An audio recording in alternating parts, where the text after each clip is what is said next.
In my first few videos, I explained how I became convinced of the value of Bitcoin. If you haven't seen them, check the links in the description, and be sure to hit the subscribe button to keep up with my new videos.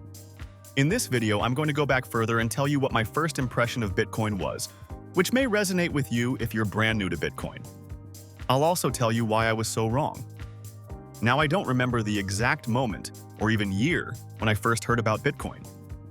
My best guess is it was around 2014, so Bitcoin had been in use for about 5 years by that point. In 2009, when Bitcoin was released, for that first year or so, it was little more than a digital collectible, a curiosity that only computer geeks and cryptographers found interesting. It took until 2010 to first be used as a way to exchange value in the real world, a now infamous trade of 10,000 Bitcoins for a couple of pizzas. No joke. By 2011, it started to be used by others for more controversial purchases, to buy drugs and other things not easily obtained legally in different jurisdictions. It also found its way into the world of gaming, including online poker and a game called Satoshi's Dice, allowing you to play for Bitcoin. So by the time it came onto my radar, and I heard about how it was being used, I was quick to dismiss it. But I didn't think about it very hard, which is how I got it so wrong.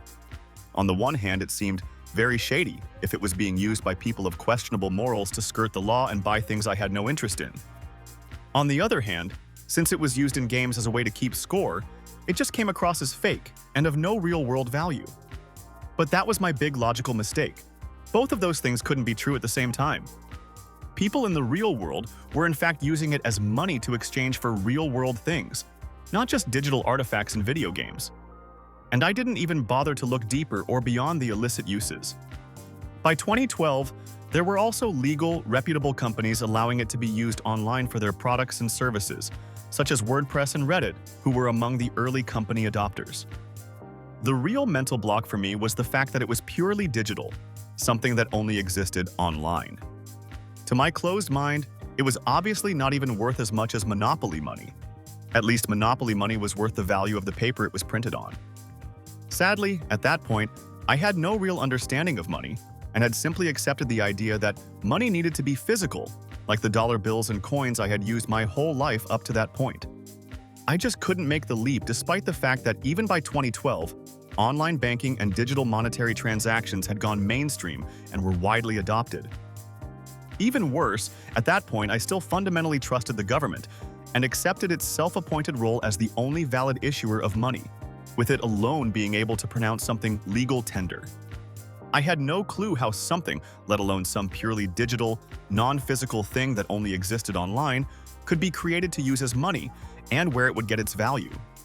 But the inventor of Bitcoin, from the very start, intended it to be used as an electronic form of cash, not just an odd digital collectible or curiosity.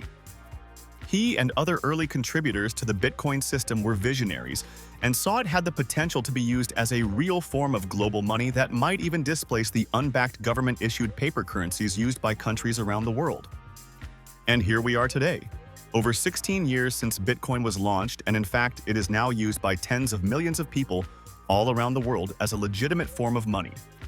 I'm just glad I figured it out and hope to help as many people as possible avoid my mistake.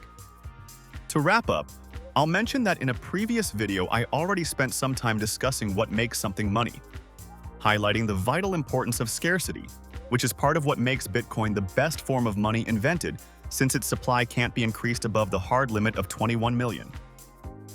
I'll include a link in the description below. In a future video, I'll break down how Bitcoin also possesses many other important properties that make it better than any other type of money. So hit subscribe, like, and the notification bell to be sure you don't miss it. And check out my free resource in the description below.